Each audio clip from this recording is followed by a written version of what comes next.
Hey y'all, welcome to the Invest Young Money Mindset Podcast.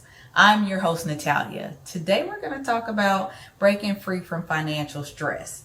I'm going to give you some practical steps to take control of your money. So the first thing is, what causes that financial stress? So for some, it may be lack of financial education. So many people are never taught how to manage their money effectively, how to budget, and this leaves them unprepared because if you don't know how to budget, you don't know how to save, and you don't know how to invest, that limits your progress, right? Because you don't understand those real world challenges. And so again, without the knowledge of budgeting, saving, or investing, it's easy to feel overwhelmed and really not know where to start.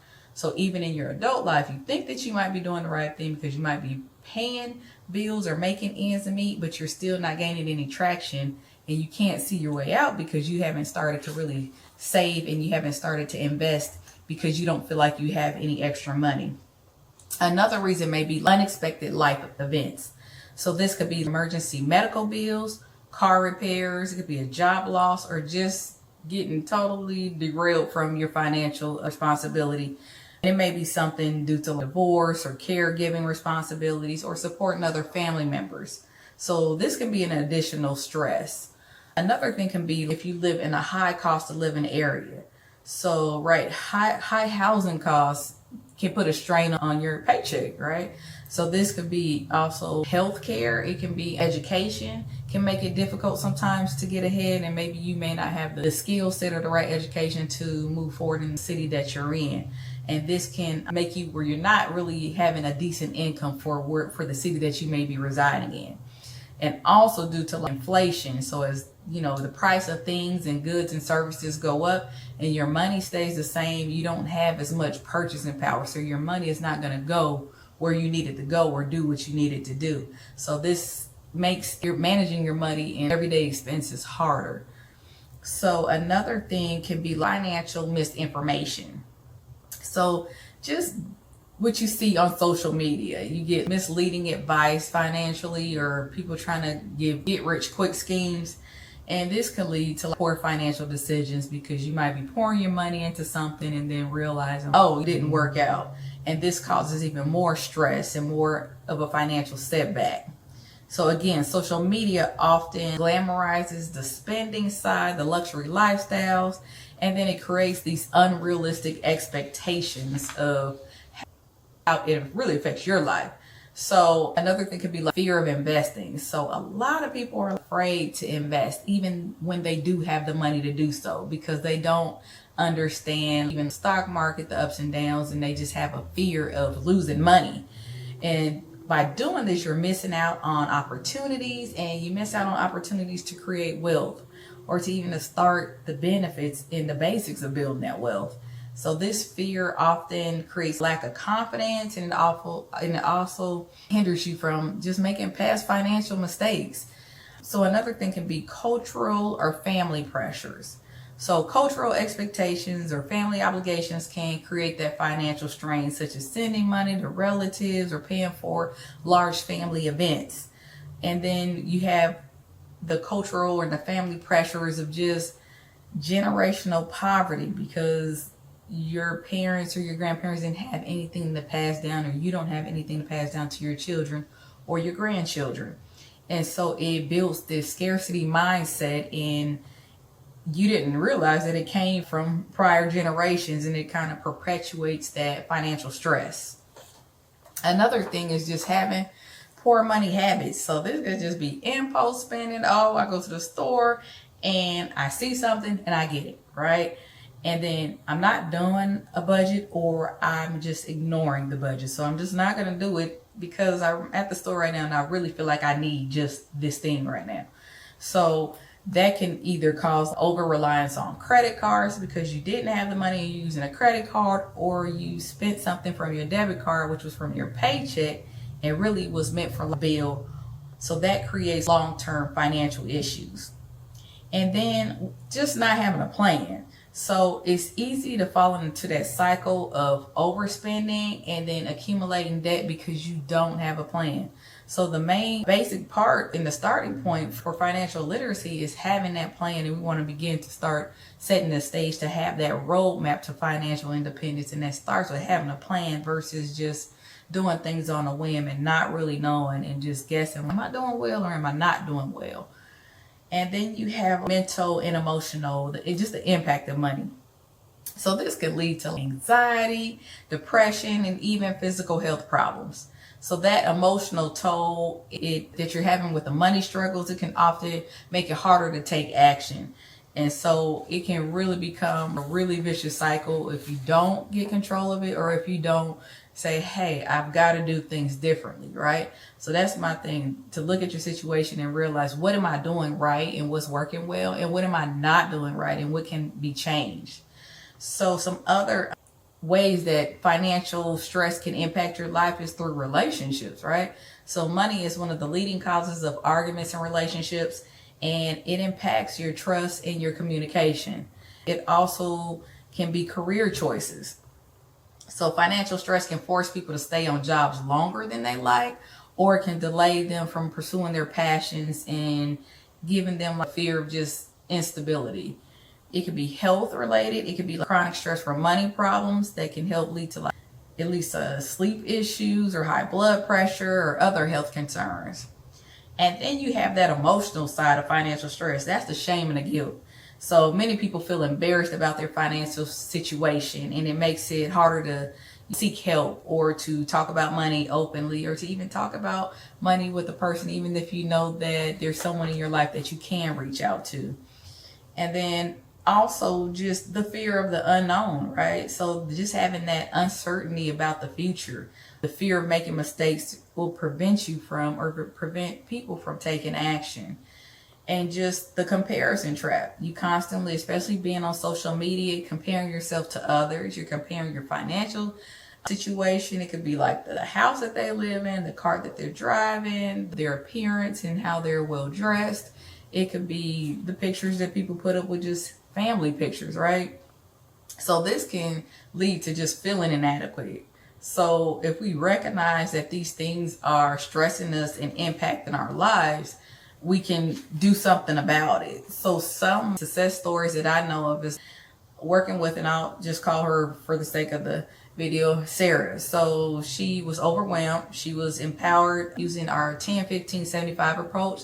And you can learn more about that, about 10% saving, 15% investing, and then the 75 going to your other bills and debt repayment. So she was a single mom, was constantly stressed out about money, and she lived from paycheck to paycheck. So she had no savings, she had no emergency. Her credit card debt just kept growing and growing because she was basically living off those credit cards, and she felt overwhelmed and couldn't manage it all, being a single mom.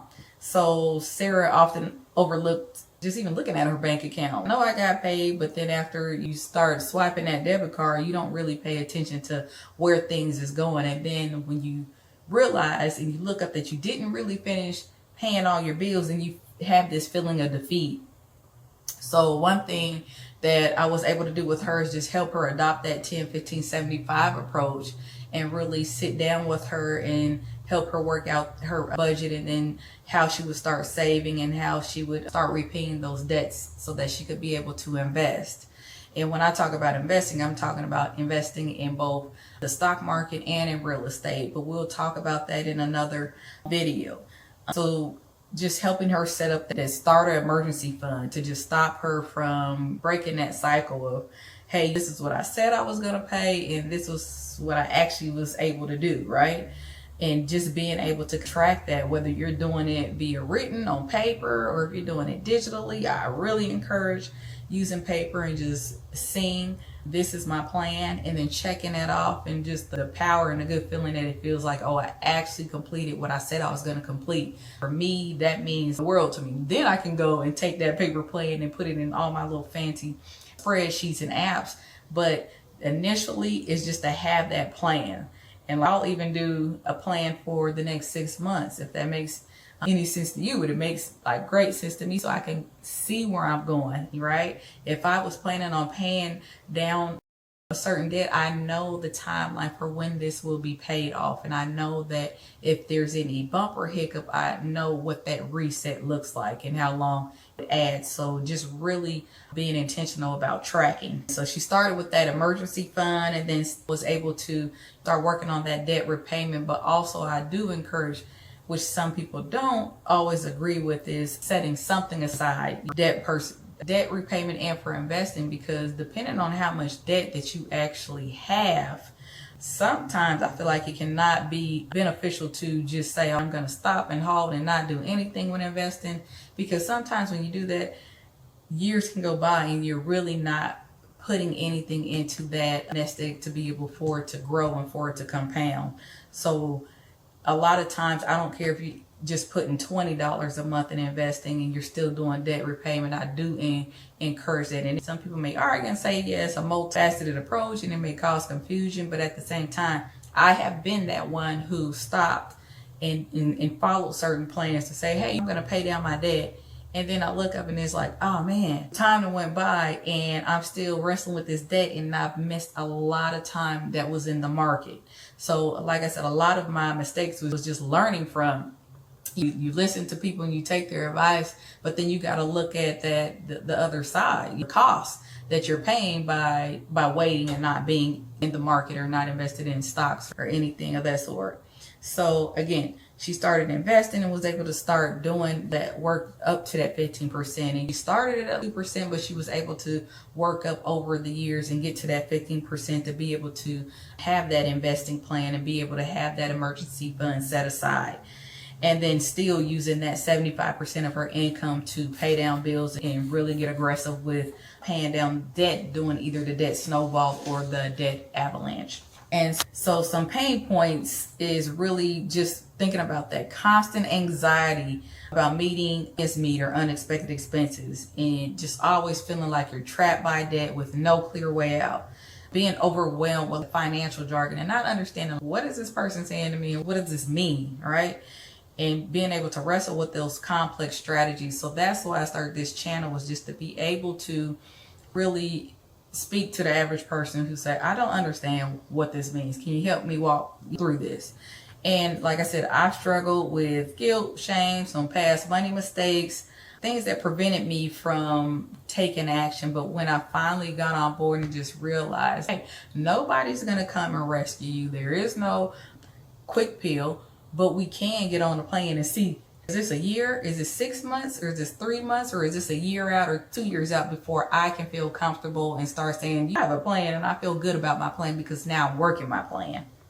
So just remember that money is like a garden. So if you think of it like a garden, if you plant these seeds of savings and you water them, and that watering them is to mean that you're regularly budgeting, then if you don't, nothing will grow. But if you do and you constantly water and you nurture it consistently, you get that small garden that flourishes into a big garden over time. So that's you planting that seed. Every time that I get paid, I don't care what I'm going through, I'm going to put $5, $10 up, right? Because if you don't, you're going to put that $5, $10 somewhere. It could be eaten out. It could be, oh, I'm going to pick up this extra item at the store that was not on my list. So you might as well be intentional about it, no matter what phase you are in your life. I'm going to put up $5, $10, $20, whatever that may look like, because what we're doing is establishing that habit. And then just remember that if you can think of money as a garden, you can think of debt as a backpack. So imagine carrying that heavy backpack filled with rocks, and those rocks are debt. So every time you pay off one, you are removing a rock, right? And you're making it easier in your life to move forward and to get free. Because hence again, what are we doing? We are seeking that financial freedom. And then eventually you'll feel light and free to excel and climb that mountain. And then you'll be able to build that, like I said, that emergency fund, which is like walking a tightrope. So, right. So that's your safety net. So it can be terrifying if a fall left and I don't have that emergency fund. Guess what? Ooh, I might be messed up or screwed for the next pay period or two. But if I'm walking that tightrope and I have an emergency fund and I fall to the right and I have that cushion, guess what? I'll be able to get back up and get on that rope and keep walking straight. So remember, that emergency fund is what is going to give you that peace of mind and that confidence to take the risk without that fear of falling. And then lastly, we're going to talk about is that mindset today. So your mindset is like that GPS for your financial journey. If it's programmed with negativity or fear, you'll stay stuck. But if you reprogram it with these positivity and clear goals, it'll guide you to success. You be open, be listen, be ready to learn and to hear. And just like I say, for this week, I just want to challenge you to pick one area of your finances to focus on. So this could be, okay, I'm going to track my expenses, or I'm going to create a plan. And if my check is $1,000, I'm going to say with that $1,000 exactly what I'm going to do. All the way from 1,000 minus down to 0, right? And we're going to make sure that we're taking those steps, right? So we're going to remember that small steps leads to big changes. So also, before we go, I just want to mention that we have a free event on Zoom, which is a workshop that I'm doing on Wednesdays at 7. So this will go into deeper strategies to help you create this personalized financial plan, or you can get on my website and work with me for financial coaching. But the key is to let's break free from that financial stress and get a plan together so we can start moving forward and gain traction.